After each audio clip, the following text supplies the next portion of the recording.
Hey guys, and in this video we're going to be talking about the Victure HC300.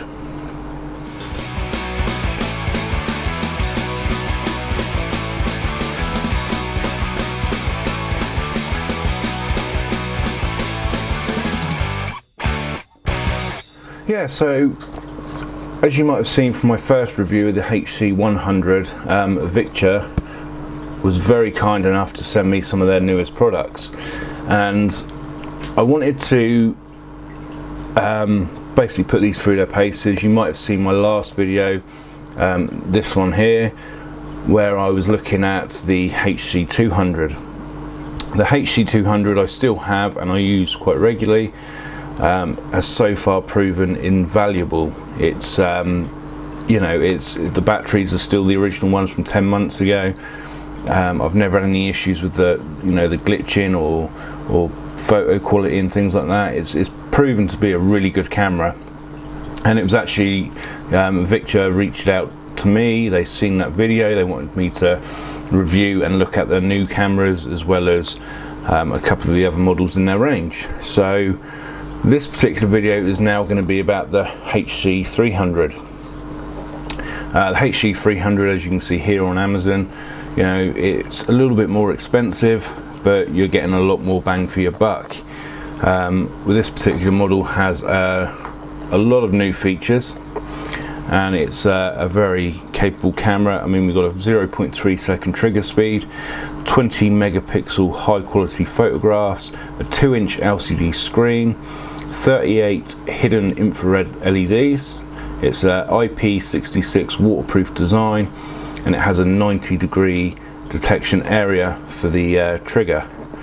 So all in all, it sounds very good. If it's anything to go by from their previous products, we're not going to have any issues here. It's going to be a quality camera, and well made, which is sort of the common sort of theme with Victure stuff. I am at some point going to look at their action cameras as well, because I did talk about in my last video when I tested the GoPro Hero 7 White.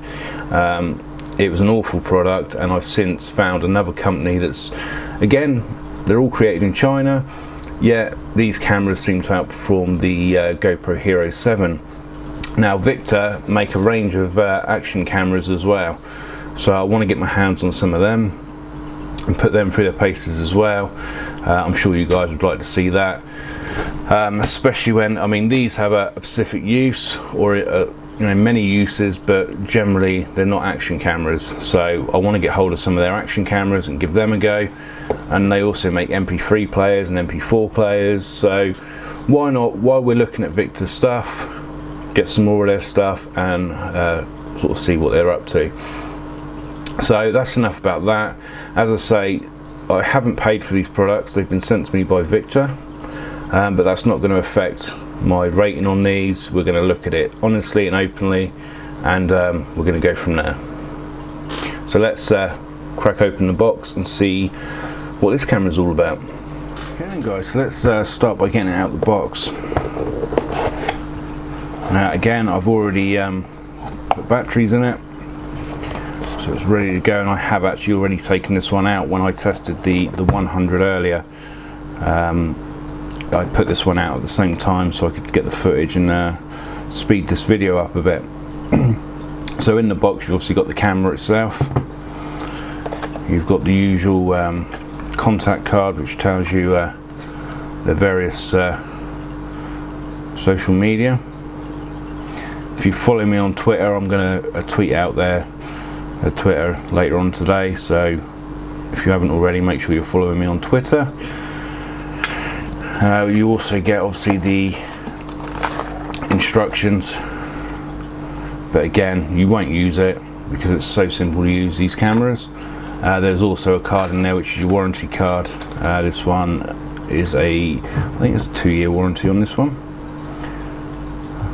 So again, not that I think you'll need it. And then again, in this bit on the box here, you've got the quick release and setup belt which goes around the trees or posts or anything like that. It's plenty long enough. I think it's about 4 or 5 meters, so there's quite a big belt that you can use, so it will go around most things. And also you get a permanent mount, which is a bit of a step up really from their older designs. This one is powder coated rather than being a big silver one, and again you just use these to loosen and tighten it, and then you can adjust the heads on it to whatever angle you want. And that just sits in the plate there, and you can permanently mount that to a fence or anything, or you know, on your wall if you're using it for security camera. And with this particular model as well, you also get a USB cable for getting footage off, putting it onto your computer, firmware updates, that sort of thing. So yeah, that's the box. So it's no complicated thing really. I like the look of this one. It's got that futuristic cover over the LEDs. There's your lens. Same again with all their other cameras, you get the tripod mount, and also you can run it with a 6-volt input as well. So if you wanted to use it permanently indoors, excuse me, you can power it from the mains, or you can use, as I said in my earlier videos, these external power packs, or you know, a battery bank, that sort of thing. You can also power it with, just to help the battery life. But the battery life on these is generally pretty good. My HC300 now, I mean, say nearly 11 months old, and the Duracell batteries now are still, I think, about 75%, so still plenty of charge on them. This one takes 8 AA batteries down the bottom there. So again, battery life is generally pretty good though, so I wouldn't worry too much about the fact that it takes 8 batteries. Oh, it's tight. You're never going to be using them that often. Again, I say they're pretty good with battery life. It's got these little like spikes down here that helps it when you got it on a tree, stops it moving around, and that's your belt loops there as well on the back. And then you've got these 2 clips even on the side, just pop them off. And there we go, that's the inner workings. Now, as I say, I've already put batteries in this one, so I've already had a quick play and set it up. This particular one takes a full-size memory card. So again, either you use the micro one with an adapter, or you can use a full-on memory card. So let's pop that one in. And then to power it on, again, this is like the 200, there is no just on and off. You've also got a test mode, which you can put it in, which allows you to do all the settings. And there's me staring back at you. So, hello.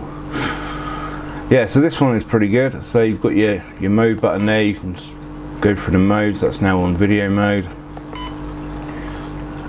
We've got there, that's time lapse, or playback, and that's picture. Go into menu, and you've got that annoying beep, but you can change the photo resolution. 2 megapixels right up to 16 megapixels with this one, and I believe it goes up to 20.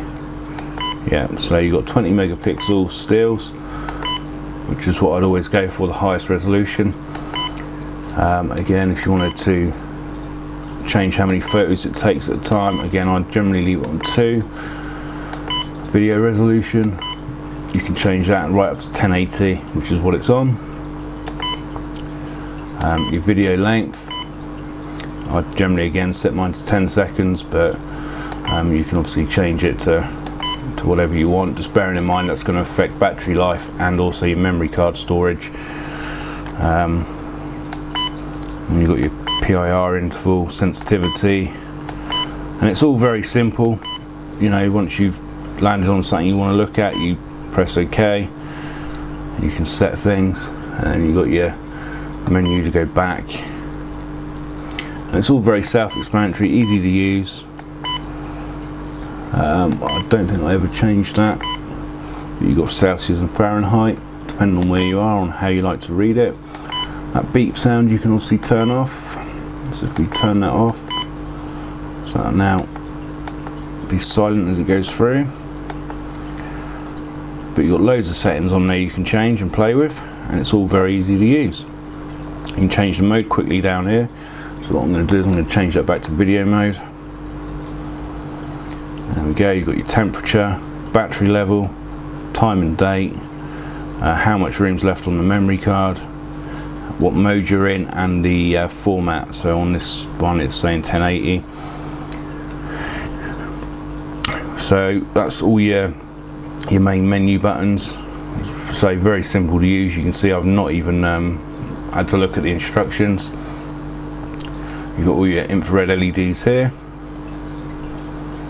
and they've been blacked out so they don't produce any sort of glare, and because they're hidden behind this black shield as well, excuse me, you can't see them. There's your PRR sensor, and as I say, you've got off, test, and then on. So test is what you'd have it in when while you're setting it up, so that it's not going off. And then all you do is switch it on to on. You get the blue LED flashing saying it's arming. When that goes off, it will then start recording. There we go.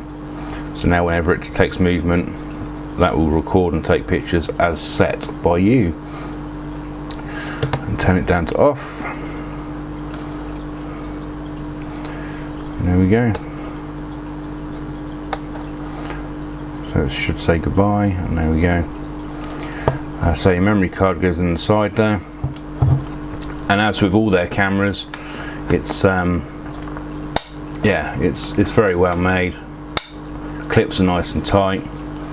So this one is IP66 waterproof, and yeah, they're quite rugged and well made. As I say, you still see a lot of people commenting in things that they're having problems with theirs. The footage is slow or glitchy, they can't get the footage off. And I promise you guys, it's not the cameras, it's the memory cards you're using. There's no point going for cheap and cheerful. Generally with all my cameras I use these Samsung Evos because they are so cheap. And although I just said don't go for cheap, I think these are just fantastic. They're on Amazon. I think I pay about £6 each for the 32 gig. I've even got 128s and 64s, but again they're no more expensive, sort of £10–15 for the sort of the bigger capacity ones. But the 32s are about £6.50. And bearing in mind these can only take up to a 32 gigabyte anyway. You know, these are ideal. Samsung Evo, stick them into Amazon, you know, they come up straight away.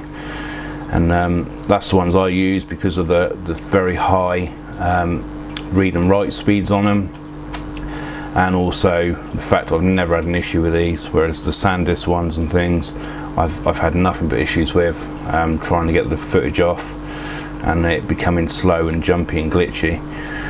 So I always use the Samsungs. That would be my advice to you. These are capable of doing up to 4K as well, so yeah, Samsung memory card is the way forward, I think. Now I've already put this outside. As I say, when I reviewed the HC300 earlier, the video is already live. I did put this one out at the same time, so we can have a look at that footage now. This is the footage I recorded off this one. The only issue I can really pick with this, I mean, it's crisp clear footage.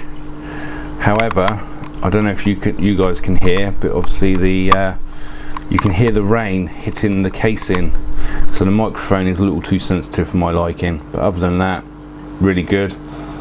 And here's a couple of pictures.